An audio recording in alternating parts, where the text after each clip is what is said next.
नमस्कार मित्रों, एक बार फिर से हमारे YouTube चैनल रोजगार विद उत्कर्ष पर आप सभी का स्वागत है। मित्रों, मुझे आशा और उम्मीद है कि आप सभी स्वस्थ और मस्त होंगे, अपनी तैयारी को और अधिक मजबूत कर रहे होंगे।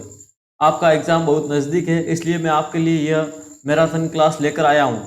इस क्लास में मैं आपको वेरी इंपॉर्टेंट क्वेश्चन करवाने वाला हूँ जो आपके एग्जाम की दृष्टि से महत्वपूर्ण है। तो इस क्लास में मैं आपको प्रत्येक प्रश्न MCQ द्वारा करवाने वाला हूँ और उसका आपको आंसर है वो प्रत्येक प्रश्न का आंसर जो लाइव सेट है ना उसमें पोल लगाने वाला हूँ। प्रत्येक प्रश्न पर आपकी पोल लगाई जाएगी, उसमें आपको ऑप्शन के हिसाब से A, B, C क्लिक करके आपको राइट आंसर देना होगा।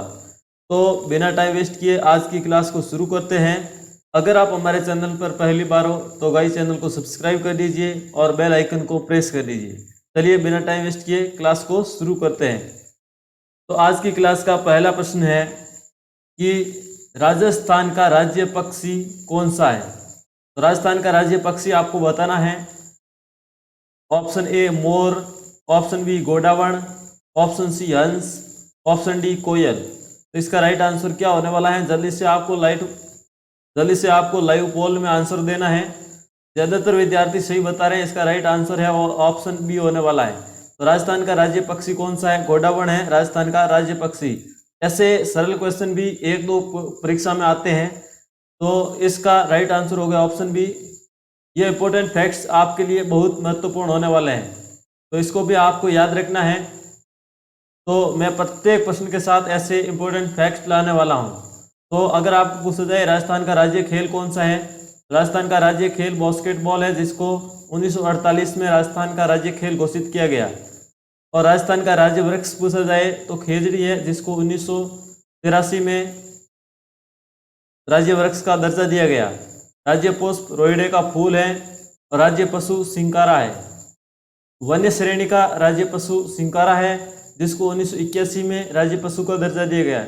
लेकिन पालतू पशु की श्रेणी में 2014 में ऊंट को राज्य पशु का दर्जा दिया गया। तो राजकीय नृत्य पूछा जाए तो राजस्थान का राजकीय नृत्य कौन सा है? घूमर है। और राजस्थान का लोक वाद्य यंत्र कौन सा है? तो अलगोजा। अलगोजा राजस्थान का राज्य लोक वाद्य यंत्र है।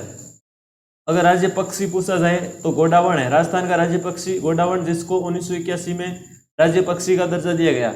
इस स्लाइड में से आपके कम से कम एक क्वेश्चन पक्का आएगा। ऐसा इजी क्वेश्चन हर परीक्षा में पूछा जाता है। नेक्स्ट क्वेश्चन कि भारत के किस राज्य का भौगोलिक क्षेत्रफल सर्वाधिक है? भारत का ऐसा कौन सा राज्य है जिसका भौगोलिक क्षेत्रफल सबसे अधिक है? ऑप्शन ए है Uttar Pradesh, option B Madhya Pradesh, option C Rajasthan, option D Maharashtra. जल्दी से आपको पोल में उत्तर देना है, तो पोल आपके लाइव चैट में लगाई जा रही है। तो इस पोल का आंसर आपको जल्दी से करना है। इसका राइट आंसर क्या होने वाला है? ज़्यादातर विद्यार्थी से बता रहे हैं, इसका राइट आंसर ऑप्शन सी होने वाला है राजस्थान। राजस्थान भारत का सबसे अधिक क्षेत्रफल वाला राज्य है। कब बना? 2000 में जब कई सारे राज्य अलग हुए तो राजस्थान सबसे बड़ा भौगोलिक क्षेत्रफल की दृष्टि से सबसे बड़ा राज्य बन गया। इसमें इंपॉर्टेंट फैक्ट्स है कि राजस्थान का क्षेत्रफल कितना है। राजस्थान का क्षेत्रफल 3,42,239 वर्ग किलोमीटर है। कितना है? 3,42,239 वर्ग किलोमीटर। राजस्थान की राजधानी कौन सी है? तो ये तो आपको पता ही है, जयपुर है। राजस्थान दिवस कब मनाया जाता है? राजस्थान दिवस 30 मार्च को मनाया जाता है। राजस्थान में कुल कितने जिले हैं? 33 जिले हैं। नवीनतम जिला कौन सा है? नवीनतम जिला राजस्थान का प्रतापगढ़ है। राजस्थान का नवीनतम जिला कौन सा है? प्रतापगढ़। यह BSTC के एग्जाम में कई बार पूछा गया है कि राजस्थान का नवीनतम जिला कब बनाया गया? तो 2008 में बनाया गया था। राजस्थान में विधानसभा की सीटें भी कभी कभी पूछी जाती हैं। राजस्थान में विधानसभा की सीटें हैं 200 विधानसभा की सीटें हैं। राजस्थान में कुल लोकसभा सीटें 25 है। कितनी है? 25 है। सर्वाधिक लोकसभा सीटें उत्तर प्रदेश में है। राजस्थान में कितनी है लोकसभा सीटें? 25 है। तो राजस्थान में कुल राज्यसभा की सीटें कितनी है? 10 है। लोकसभा की होगी 25, राज्यसभा की होगी 10, विधानसभा की होगी 200। नवीनतम जिला प्रतापगढ़, कुल जिले 33। राजस्थान दिवस 30 मार्च। राजस्थान का क्षेत्रफल 3,42,239 वर्ग किलोमीटर है, जो भारत के कुल क्षेत्रफल का लगभग 10.41% है। राजस्थान भारत के कुल क्षेत्रफल का कितना है? लगभग 10.41% भाग राजस्थान में है। तो इसका ये सब आपको इंपॉर्टेंट फैक्ट्स याद रखने हैं। प्रमुख फैक्ट्स और है कि राजस्थान का राज्य कवि कौन सा है? तो राजस्थान का राज्य कवि सूर्यमल मिश्रण है। और राजस्थान का राज्य गीत कौन सा है? तो राजस्थान का राज्य गीत आपको याद रखना केसरिया बालम पधारो मारे देश। केसरिया बालम पधारो मारे देश ये राजस्थान का राज्य गीत है। और राजस्थान का राज्य कवि कौन सा है? सूर्यमल मिश्रण है। तो ये भी आपको याद रखना है। नेक्स्ट क्वेश्चन नंबर 3, अरावली पर्वतमाला की दूसरी सबसे ऊंची चोटी कौन सी है? ज्यादातर परीक्षाओं में तो गुरु शिखर पूछा जाता है। अब वर्तमान में पहला नहीं पूछकर दूसरा पूछा जाता है। तो मैं आपको बता दूं कि राजस्थान में जो अरावली पर्वतमाला है उसकी दूसरी सबसे ऊंची चोटी कौन सी है? तो ये आपको बताना है। ऑप्शन ए गुरु शिखर, ऑप्शन बी शेर, ऑप्शन सी है दिलवाड़ा, ऑप्शन डी जरगा। तो जल्दी से आपको पोल में उत्तर देना है। ज्यादातर विद्यार्थी सही बता रहे हैं लेकिन कुछ ऑप्शन ए की तरफ जा रहे हैं। लगभग 70% विद्यार्थियों ने इसका राइट आंसर बताया। कितने? 70% विद्यार्थियों ने इसका राइट आंसर बताया है, ऑप्शन बी बताया है। तो इसका राइट आंसर ऑप्शन बी है शेर। तो राजस्थान में अरावली की सबसे ऊंची चोटी पूछा जाए तो गुरु शिखर है, जिसकी कुल ऊंचाई कितनी है? जिसकी कुल ऊंचाई है 1722 मीटर। कितनी है? 1722 मीटर गुरु शिखर की ऊंचाई है, जो माउंट आबू सिरोही में स्थित है। सिरोही में है शेर। और दिलवाड़ा कहाँ स्थित है ये आपको कमेंट बॉक्स में कमेंट करके बताना है। जरगा ये उदयपुर में स्थित है। तो इसका राइट आंसर ऑप्शन बी हो गया है। यह इंपॉर्टेंट फैक्ट्स है, ये आपको याद रखने हैं। गुरु शिखर जो माउंट आबू सिरोही में स्थित है, इसकी कुल ऊंचाई है 1722 मीटर। और ये शेर है, ये भी सिरोही में स्थित है। दिलवाड़ा यह आपको बता दिया कि सिरोही में स्थित है। जरगा उदयपुर में है। रघुनाथगढ़ सीकर में है। तारागढ़ कहाँ स्थित है? ये मध्य अरावली का भाग है। तारागढ़ अजमेर में है। और कमलनाथ की पहाड़ियाँ कहाँ स्थित हैं? उदयपुर में। कमलनाथ की पहाड़ियाँ उदयपुर में स्थित हैं।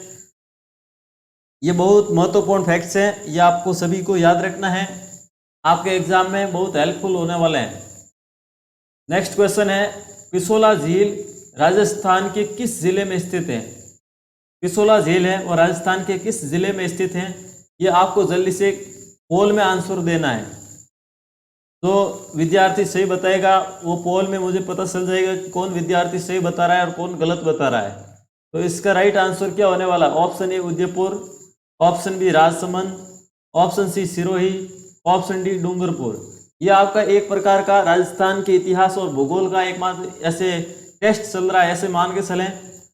तो इसका राइट आंसर क्या होने वाला? पिसोला झील कहाँ स्थित है? पिसोला झील उदयपुर में स्थित है। या बिल्कुल, लगभग इस बार 80% विद्यार्थियों ने सही बताया है। इसका राइट आंसर ऑप्शन ए है। कौन सा है? ऑप्शन ए सही है। उदयपुर में पिसोला झील स्थित है। पिसोला झील कहाँ स्थित है? पिसोला झील उदयपुर में है। जयसमंद झील कहाँ स्थित है? जयसमंद झील उदयपुर में स्थित है। जयसमंद झील उदयपुर में। राजसमंद झील राजसमंद में है। नक्की झील सिरोही में स्थित है। नक्की झील कहाँ स्थित है? सिरोही में। और पुष्कर झील कहाँ स्थित है? अजमेर में। अन्ना सागर ये भी अजमेर में स्थित है। फतेह सागर झील उदयपुर में। तो ये उदयपुर में 2-3 मैंने आपको बता दी। एक पिसोला झील उदयपुर में है और जयसमंद उदयपुर में है, फतेह सागर उदयपुर में है और उदय सागर भी कहाँ स्थित है? उदयपुर में। उदय सागर झील उदयपुर में। ये गैप सागर यह भी कई बार एसटीसी के एग्जाम में पूछा गया है। गैप सागर डूंगरपुर में है। नौलखा झील कहाँ स्थित है? बूंदी में। नौलखा झील बूंदी में स्थित है। नेक्स्ट क्वेश्चन आपके सामने है, निम्नलिखित में से कौन सी झील खारे पानी की झील नहीं है? यह आपको क्वेश्चन बहुत अच्छी तरह से पढ़ना होगा। कहीं पूछ लिया जाता है कि है और कहीं पूछ लिया जाता नहीं है। तो आपने अगर ये नहीं पढ़ा तो निम्नलिखित में से कौन सी झील खारे पानी की है पढ़ लिया तो ऑप्शन ए कर जाओगे और ऑप्शन ए आपका गलत हो जाएगा। तो ये ऑप्शन ए नहीं होने वाला है। आपको सवाल को पूरे 80 तरह से पढ़ना होगा, ठीक है। ऑप्शन ए है सांबर, ऑप्शन बी है डिडवाना, ऑप्शन सी है पचपदरा, ऑप्शन डी है नक्की झील। तो इसका राइट आंसर क्या होने वाला है? जल्दी से कमेंट बॉक्स में कमेंट करें। इसका राइट आंसर होने वाला ऑप्शन डी। ऑप्शन डी है जो नक्की झील खारे पानी की झील नहीं है, मीठे पानी की झील है। सांबर झील ये जयपुर में स्थित है। ये खारे पानी की झील है। ये लगभग भारत के कुल नमक उत्पादन में 9% हिस्सा इस झील का है। कौन सी? सांबर झील का। डिडवाना कहाँ स्थित है? डिडवाना नागौर में स्थित है। पचपदरा बाड़मेर में स्थित है। और नक्की झील कहाँ स्थित है? सिरोही में स्थित है नक्की झील। यह आपके लिए इंपॉर्टेंट फैक्ट्स है कि लूणकरणसर झील है वो कहाँ स्थित है? बीकानेर में। लूणकरणसर बीकानेर में स्थित है। डेगाना झील नागौर में है। डिडवाना भी नागौर में है। फलोदी झील ये जोधपुर में स्थित है। फलोदी झील कहाँ स्थित है? जोधपुर में। कावोद झील ये जैसलमेर में स्थित है। कावोद झील कहाँ स्थित है? जैसलमेर में। रेवासा झील ये भी इम्पोर्टेंट है, सीकर में स्थित है। जो भी इम्पोर्टेंट फैक्ट्स मैं आपको ये बता रहा हूँ ये इम्पोर्टेंट है, ठीक है। आपके एग्जाम में हूबहू दिखाई देंगे, ये आपको मानकर चलना है, पूरे पूरे याद कर लेने हैं। तो रेवासा झील सीकर में है। कोसोर झील कहाँ स्थित है? कोसोर झील भी सीकर में स्थित है। नेक्स्ट क्वेश्चन है, ये सब पीछे वाली थी, ये सब खारे पानी की झीलें। कैसी झीलें हैं? खारे पानी की झीलें हैं। नेक्स्ट क्वेश्चन है, पांचना बांध किस जिले में स्थित है? पांचना बांध किस जिले में स्थित है? जल्दी से आपको पोल के माध्यम से उत्तर बताना है। पोल आपके लाइव चैट में लगा दी गई है, उसमें आपको ऑप्शन बताए गए हैं ए, बी, सी और डी। जल्दी से आपको जो आपको राइट आंसर लगे उस पर क्लिक कर देना है। तो इसका राइट आंसर क्या होने वाला है? ऑप्शन ए है चित्तौड़गढ़, ऑप्शन बी है Pali, option C Karauli, option D Bhilwara. Right answer क्या होने वाला है कि पांचना बांध कहाँ स्थित है? पांचना बांध स्थित है करौली में। कहाँ स्थित है? करौली में स्थित है। तो इसका राइट आंसर हो गया ऑप्शन सी। इसका राइट आंसर ऑप्शन सी हो गया है। नेक्स्ट इंपॉर्टेंट फैक्ट्स बता देता हूं मैं आपको। यह आपके लिए बहुत महत्वपूर्ण है कि राणा प्रताप सागर बांध कहाँ स्थित है? राणा प्रताप सागर बांध रावत भाटा चित्तौड़ में स्थित है। तो यहाँ पर तो मैं आपको स्थान बताने वाला हूँ। क्या बताने वाला हूँ? ये स्थान दिए गए हैं, या आपको स्थान दिए गए कि कौन सा बांध है वो किस स्थान पर स्थित है। ये तो स्थान हो गया। ये आपको यहाँ पर नदी बताई गई है, कौन सी नदी पर कौन सा बांध बना हुआ है। तो ये आपको याद रखना है, कौन सी नदी पर कौन सा बांध बनाया गया और यहाँ पर क्या दिए गए? बांध दिए गए। तो मेजा बांध, ये राणा प्रताप सागर बांध रावत भाटा में चित्तौड़गढ़ में किस नदी पर स्थित है? चंबल नदी पर स्थित है। किस नदी पर? चंबल नदी पर। मेजा बांध भीलवाड़ा में कहाँ स्थित है? भीलवाड़ा में स्थित है। किस नदी पर स्थित है? कोठारी नदी पर। ये बहुत इंपॉर्टेंट क्वेश्चंस हैं, आपको रट लेने हैं। कई बार बीएसटीसी के एग्जाम में पूछे जा चुके हैं और पूछे जाने की भरपूर संभावना है। तो मेजा बांध कहाँ स्थित है? भीलवाड़ा में स्थित है। किस नदी पर स्थित है? कोठारी नदी पर स्थित है। बिसलपुर बांध किस जिले में स्थित है? टोंक में। किस नदी पर स्थित है? बनास नदी पर स्थित है। और जवाई बांध है वो जवाई नदी पर स्थित है। इसकी नदी कभी नहीं पूछी जाएगी किस नदी पर स्थित है, क्योंकि जिस बांध का नाम है वैसा ही नदी का नाम है, तो ये कभी नहीं पूछा जाएगा। और जिला पूछा जा सकता है किस जिले में स्थित है? पाली में स्थित है। और जाखम बांध कहाँ स्थित है? प्रतापगढ़ में। किस नदी पर? जाखम नदी पर। किस जिले में स्थित है? ये बहुत इंपॉर्टेंट है, प्रतापगढ़ में स्थित है। तो राणा प्रताप सागर बांध रावत भाटा चित्तौड़ में, चंबल नदी पर। मेजा बांध भीलवाड़ा में, कोठारी नदी पर। बिसलपुर बांध टोंक में, बनास नदी पर। जवाई बांध पाली में, जवाई नदी पर। और जाखम बांध प्रतापगढ़ में, जाखम नदी पर। मैं आपको इसके माध्यम से पूरे सिलेबस का रिवीजन करवा रहा हूँ। नेक्स्ट ये इंपॉर्टेंट फैक्ट्स है कि माई बजाज सागर बांध है वह किस जिले में स्थित है? बांसवाड़ा में स्थित है। और किस नदी पर स्थित है? वो माई नदी पर स्थित है।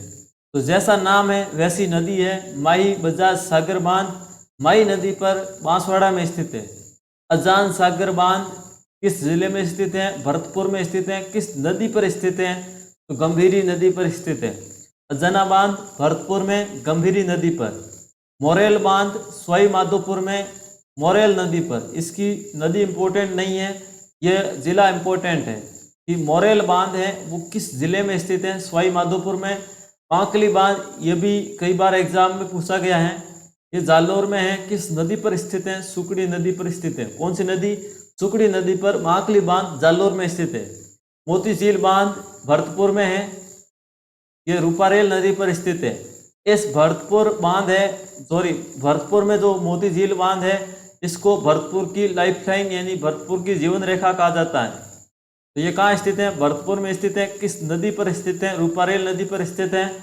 हेमावास बांध, ये भी आपके एग्जाम के लिए अति महत्वपूर्ण है कि हेमावास बांध किस जिले में स्थित है? पाली में स्थित है। किस नदी पर स्थित है?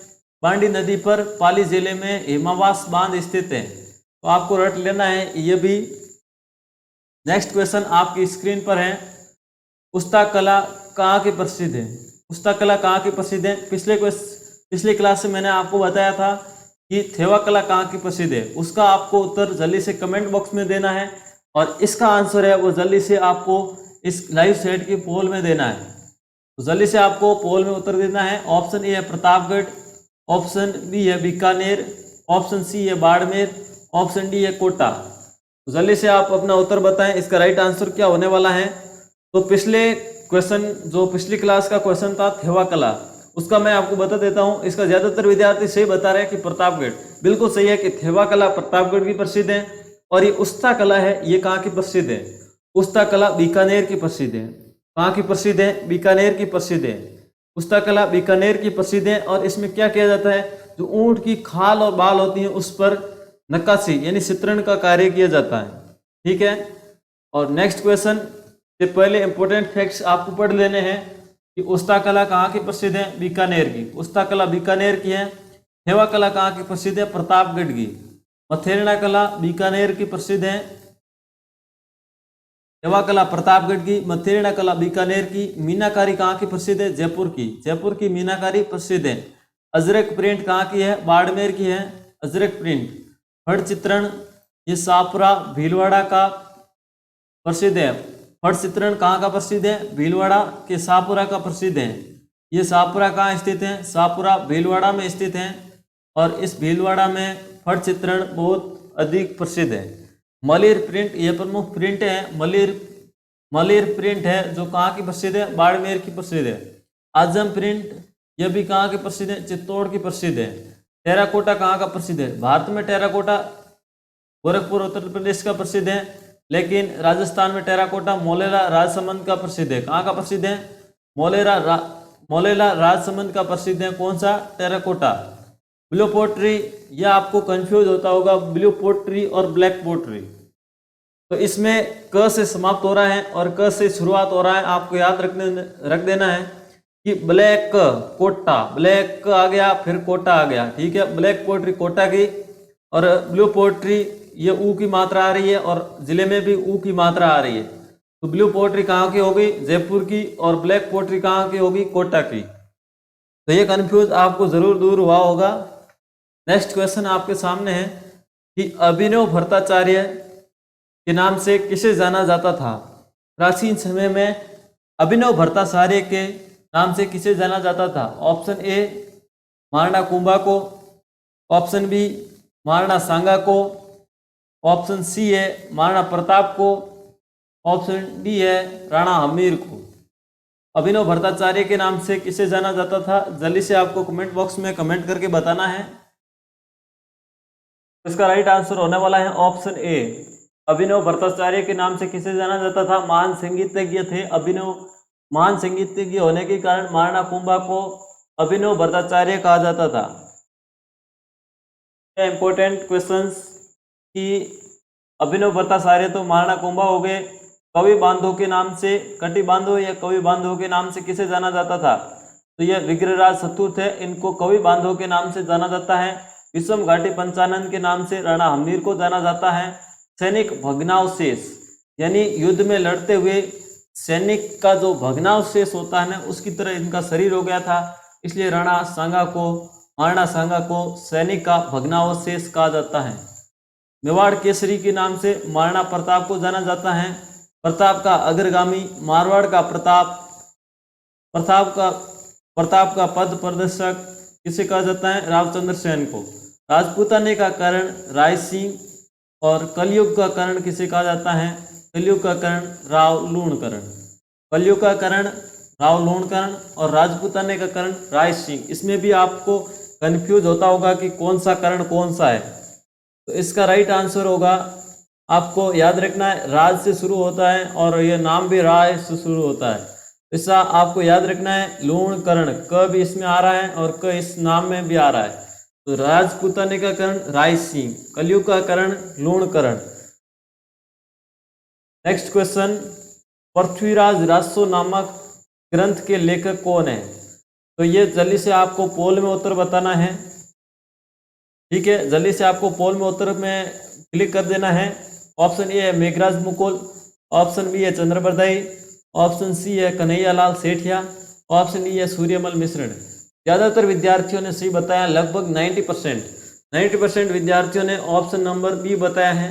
बिल्कुल सही है, ऑप्शन बी इसका राइट आंसर होने वाला है। पृथ्वीराज रासो किसकी रचना है? पृथ्वीराज रासो है चंद्रबरदाई की रचना है। यह इंपॉर्टेंट फैक्ट्स है कि सेनानी किसकी रचना है? सेनानी मेघराज मुकुल की है। किसकी है? मेघराज मुकुल की प्रसिद्ध रचना है सेनानी मेघराज मुकुल की प्रसिद्ध रचना। संगत रासो किसकी है? पृथ्वीराज रासो चंद्रबरदाई की, संगत रासो गिरधर आसिया की है। ये इंपॉर्टेंट ग्रंथ है, आपको याद रखने हैं।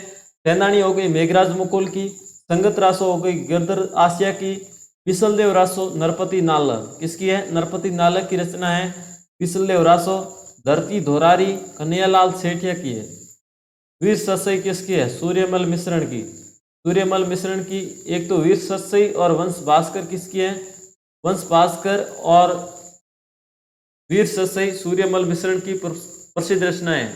वीर विनोद किसकी है? वीर विनोद कविराज श्यामल दास की प्रसिद्ध रचना है। तो ये आपको याद रखना है। सेनानी हो गई मेघराज मुकुल की, सेनानी मेघराज मुकुल, संगत रासो गिरधर आसिया, पिसलदेव रासो नरपति नालक, धरती धोरारी कन्हैयालाल सेठिया, वीर सतसई सूर्यमल मिश्रण, वीर विनोद कविराज श्यामल दास और वंश भास्कर सूर्यमल मिश्रण। नेक्स्ट क्वेश्चन है आपके सामने कि तराइन का प्रथम युद्ध, the first battle of Tarain, कब लड़ा गया था? जल्दी से आपको लाइव चैट में उत्तर बताना है कि तराइन का प्रथम युद्ध कब लड़ा गया था। ऑप्शन ए है 1991 में, ऑप्शन बी है 1192 में, ऑप्शन सी है 1191, ऑप्शन डी है 1992। ओहो, ज़्यादातर विद्यार्थियों ने ऑप्शन ए बता दिया है। बिल्कुल आपका क्वेश्चन गलत है। ये क्वेश्चन गलत नहीं, आपका उत्तर गलत है। इसका राइट आंसर होने वाला ऑप्शन सी। आपने यहाँ पर ध्यान नहीं दिया। ये 1991 है और ये 1191 है। तो 1191 में तराइन का प्रथम युद्ध हुआ था। तराइन का प्रथम युद्ध कब हुआ था? 1191 में हुआ था। और तराइन का द्वितीय युद्ध 1192 में हुआ। कब हुआ? 1192 में। किसके मध्य हुआ था? पृथ्वीराज चौहान तृतीय और मोहम्मद गौरी के मध्य हुआ था। पहले में पृथ्वीराज चौहान की विजय हुई थी, लेकिन दूसरे में पृथ्वीराज चौहान की पराजय हो गई थी। यह प्रमुख युद्ध है। मैं आपको बता रहा हूँ कि तराइन का प्रथम युद्ध 1191 में किस किस के मध्य? पृथ्वीराज चौहान और मोहम्मद गौरी के मध्य। और किसकी विजय हुई? पृथ्वीराज चौहान की विजय हुई। ये क्वेश्चन कई बार बीएसटीसी के एग्जाम में छपा हुआ है। तराइन का द्वितीय युद्ध 1192 में हुआ था। तराइन कहाँ स्थित है? तराइन हरियाणा में स्थित है वर्तमान में। तो 1192 में तराइन का द्वितीय युद्ध किसके मध्य? पृथ्वीराज चौहान तृतीय और मोहम्मद गौरी के मध्य हुआ, जिसमें विजय हो गए थे मोहम्मद गौरी विजय हो गए थे। सारंगपुर का युद्ध 1437। सारंगपुर का युद्ध कब हुआ था? 1437 में हुआ। खातौली का युद्ध कब हुआ? 1517। यहाँ से आपको क्रम के रूप में याद रखना है कि 1517 में हुआ खातौली का युद्ध, फिर 1518 में हो गया बाड़ी का युद्ध, फिर 1519 में हो गया गागरोन का युद्ध, फिर 1527 और 1527 में हो गया खानवा और बयाना का युद्ध। तो ये आपको क्रम के रूप में याद रखना है। तराइन का प्रथम युद्ध 1191, तराइन का द्वितीय युद्ध 1192, सारंगपुर का युद्ध 1437, खातौली का युद्ध 1517, बाड़ी का युद्ध 1518,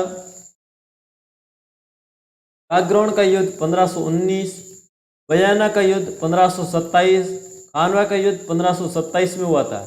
इसमें बाबर और सांगा के मध्य युद्ध लड़े गए थे। इसमें बाबर की हुई पराजय और सांगा की हुई थी विजय। लेकिन इसके बाद ये खानवा का युद्ध हुआ। इस खानवा के युद्ध में बाबर की हो गई विजय और सांगा की हो गई पराजय।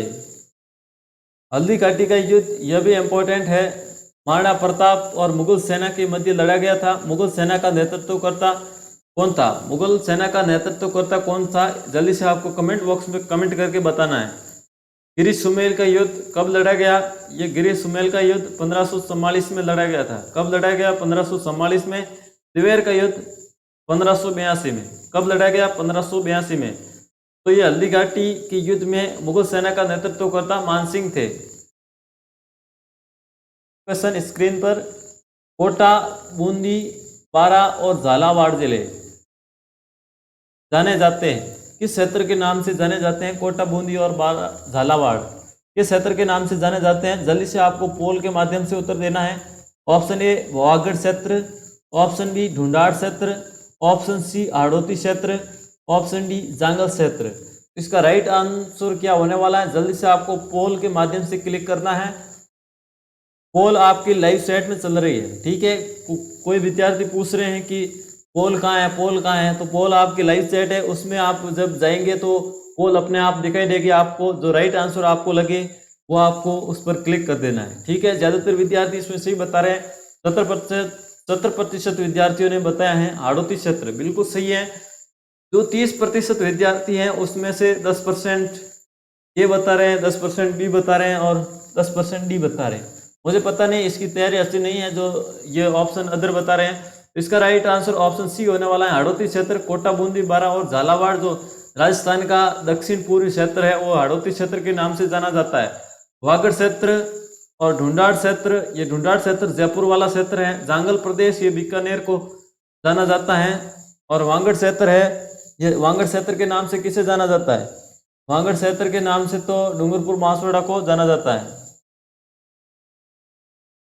नेक्स्ट क्वेश्चन, अलगोजा क्या है? इसका राइट आंसर क्या होने वाला है? अलगोजा क्या है?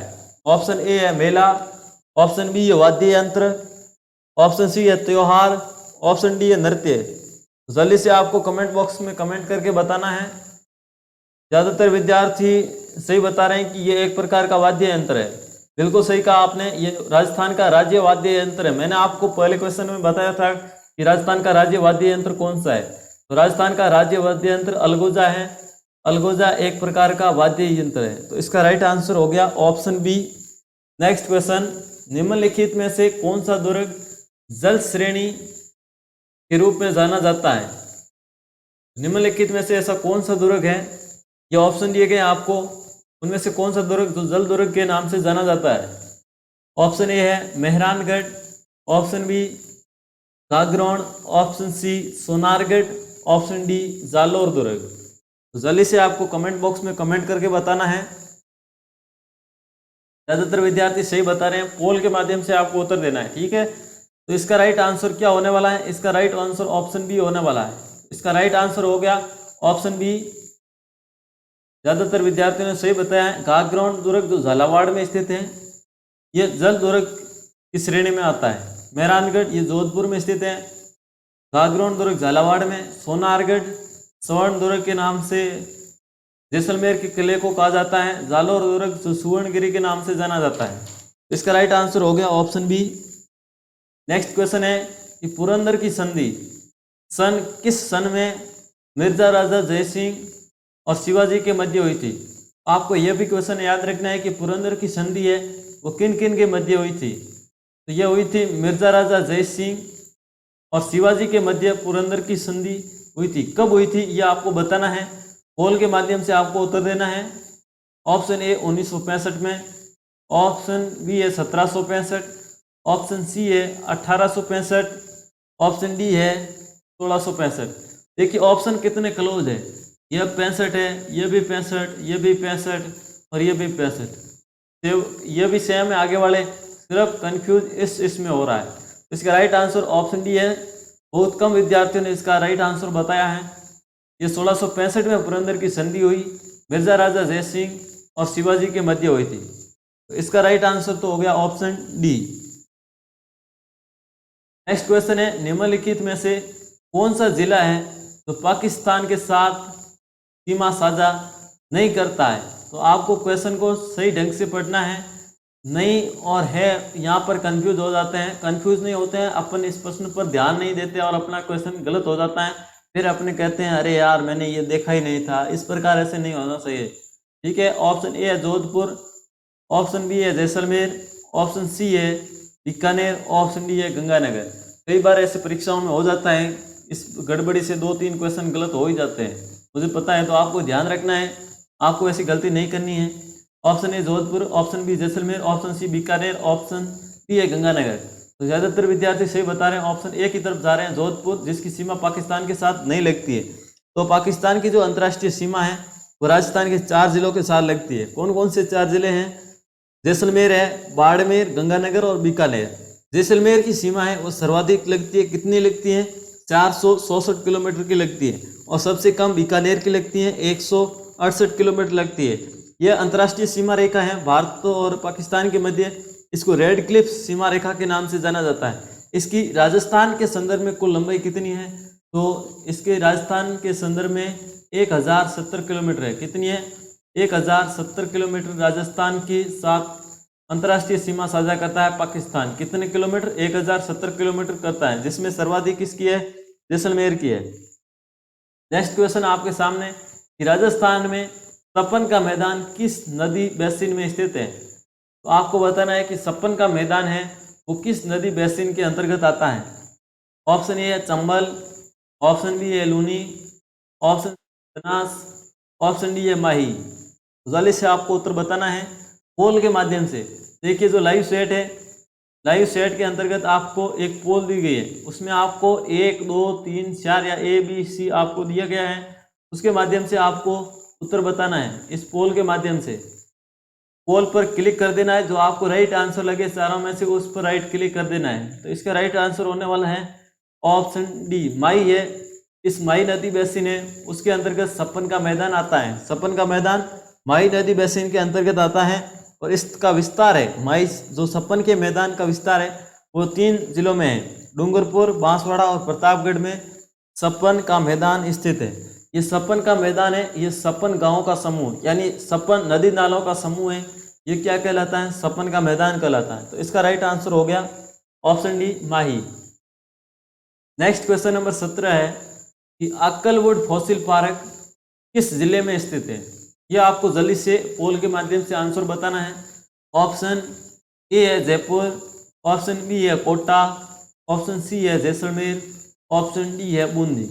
इसका राइट आंसर क्या होने वाला है? अक्कलवुड फॉसिल पार्क राजस्थान के किस जिले में स्थित है? यह आपको जल्दी से कमेंट बॉक्स में कमेंट करके और पोल के माध्यम से इसका राइट आंसर बताना है।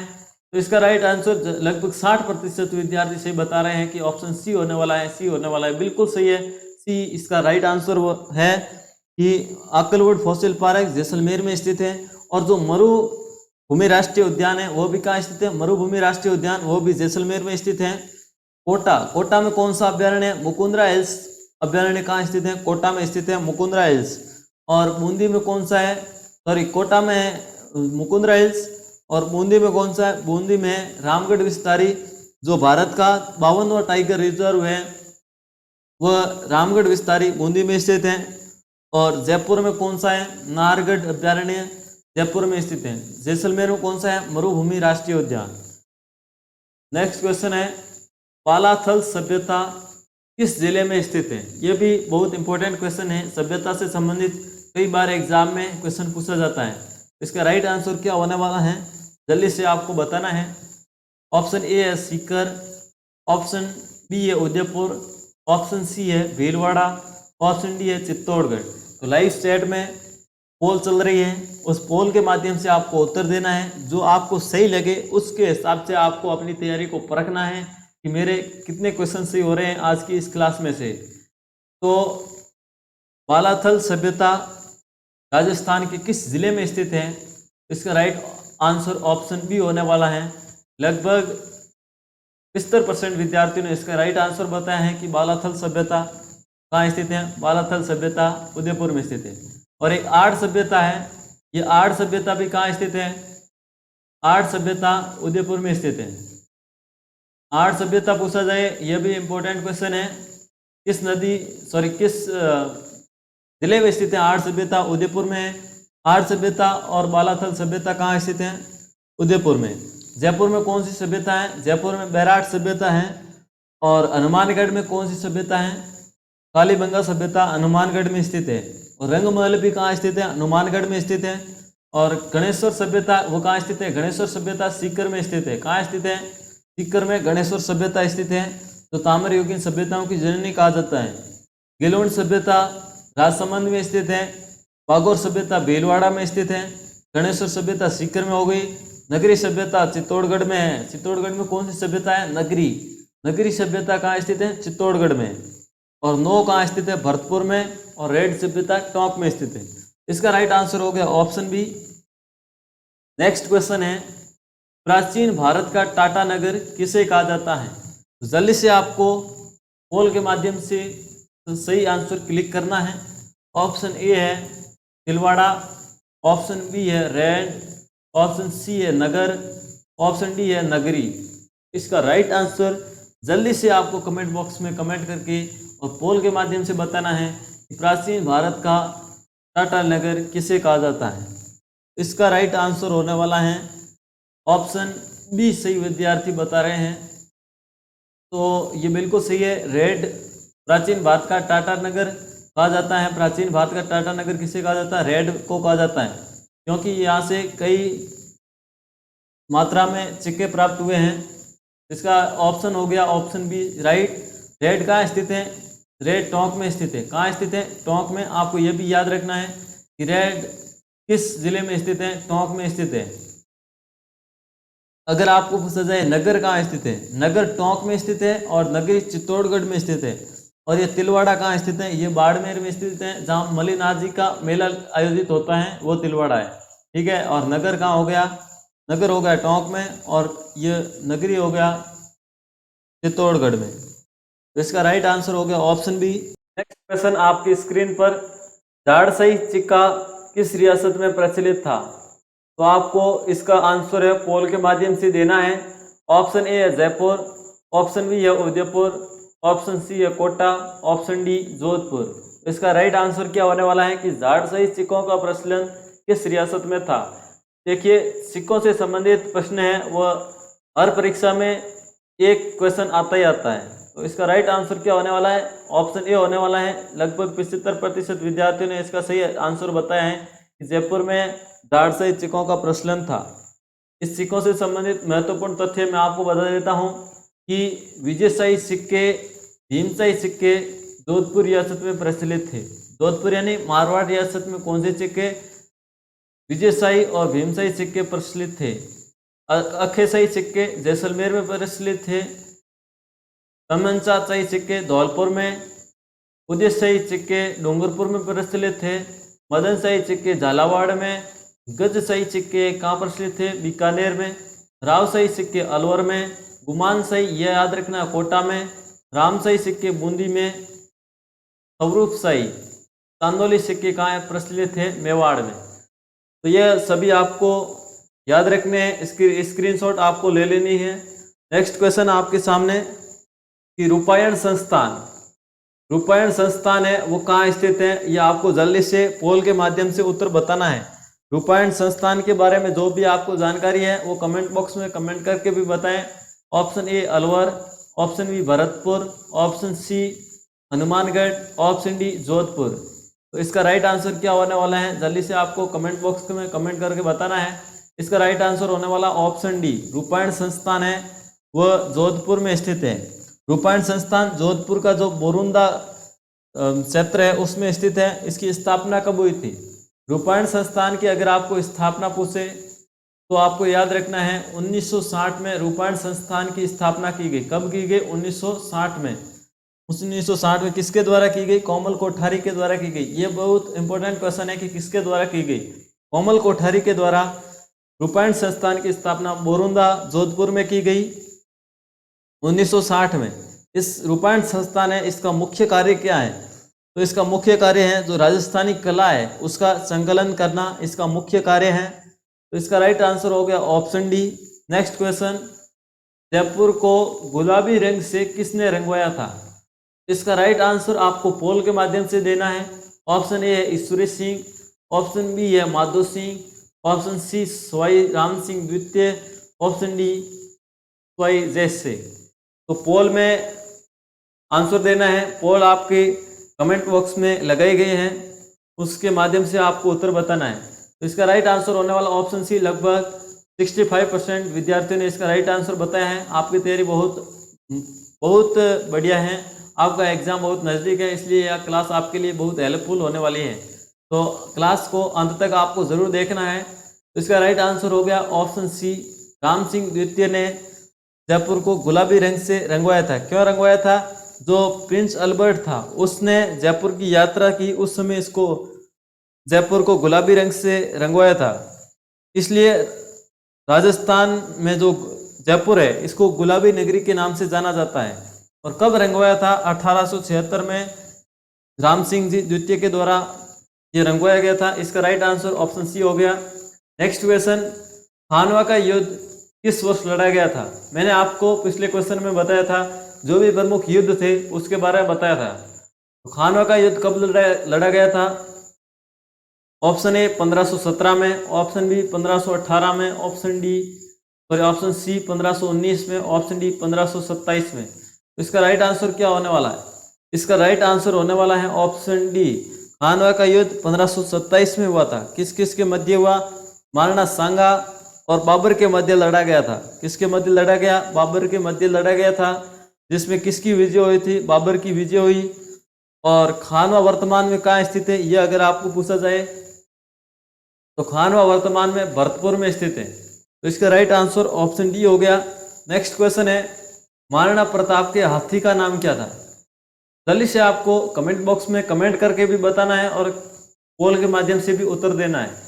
यह क्लास है आपकी रोजाना इसी चैनल पर होने वाली है, तो हमेशा आपको इस क्लास का फ़ायदा उठाना है। अगर आप STC की तैयारी करते हैं तो 100% इस क्लास को लेना चाहिए, क्योंकि इसमें मैंने जो क्वेश्चन कराए हैं वो बहुत इंपॉर्टेंट क्वेश्चन है। इसका राइट आंसर क्या होने वाला है? महाराणा प्रताप के हाथी का नाम। ज़्यादातर विद्यार्थी ऑप्शन ए बता रहे हैं, लेकिन वो बिल्कुल गलत है। लगभग 65% विद्यार्थियों ने ऑप्शन ए बताया, लेकिन वो गलत है। ऑप्शन इसका राइट ऑप्शन सी होने वाला है। क्यों होगा? क्योंकि चेतक तो महाराणा प्रताप के घोड़े का नाम था और इनके हाथी का नाम पूछा गया यहाँ पर। तो ये क्वेश्चन भी इम्पोर्टेंट है, एक बार किसी परीक्षा में ये पूछा गया क्वेश्चन है। तो ज़्यादातर विद्यार्थियों ने ऑप्शन ए किया है, लेकिन ये बिल्कुल गलत है। इसका राइट आंसर राम प्रसाद है। और मर्दाना है, ये मान सिंह के हाथी का नाम था मर्दाना। इसका राइट आंसर हो गया ऑप्शन सी। नेक्स्ट क्वेश्चन और आज की क्लास का अंतिम क्वेश्चन है कि राजस्थान में 1857 की क्रांति है, उसकी शुरुआत किस सैनिक छावनी से हुई थी? यह आपको जल्दी से कमेंट बॉक्स में कमेंट करके और जो पोल लगाई गई है उसके माध्यम से आपको उत्तर देना है। तो इसका राइट आंसर क्या होने वाला है, जल्दी से आपको बताना है। तो इसका राइट आंसर क्या होगा, जल्दी से बताएं। Option A Nasirabad, option B Neemuch, option C Ahrinpura, option D Deoli. तो इसका राइट आंसर क्या होने वाला है, जल्दी से आपको उत्तर करके बताना है। इसका राइट आंसर होने वाला है नसीराबाद। नसीराबाद से राजस्थान में 1857 की क्रांति का आरंभ माना जाता है। तो राजस्थान में 1857 की क्रांति का आरंभ कहाँ से हुआ? नसीराबाद सैनिक छावनी से हुआ। नसीराबाद सैनिक छावनी वर्तमान में कहाँ स्थित है? ये प्राचीन समय में कहाँ थी? अजमेर में। नसीराबाद वर्तमान में कहाँ स्थित है? अजमेर में स्थित है। नीमच कहाँ स्थित है? मध्य प्रदेश में। एरिनपुरा पाली में स्थित है। और देवली कहाँ स्थित है? टोंक में। तो राजस्थान में 1857 की क्रांति की शुरुआत कब हुई? अगर आपको ये पूछा जाए तो मैं आपको बता देता हूँ, 28 मई को राजस्थान में 1857 की क्रांति की शुरुआत हुई थी। 28 मई 1857 को नसीराबाद सैनिक छावनी अजमेर से इस क्रांति की शुरुआत हुई थी।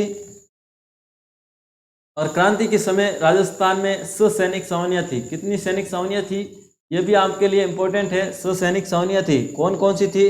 नसीराबाद सैनिक छावनी जो अजमेर में, नीमच सैनिक छावनी मध्य प्रदेश में, ब्यावर सैनिक छावनी अजमेर में, देवली सैनिक छावनी टोंक में, खेरवाड़ा उदयपुर में और एरिनपुरा पाली में।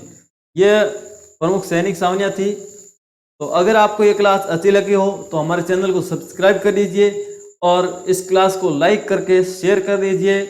ये बाद में पता चलेगा आपके एग्जाम होने के बाद कि इस क्लास में से कितने क्वेश्चन पूछे गए थे।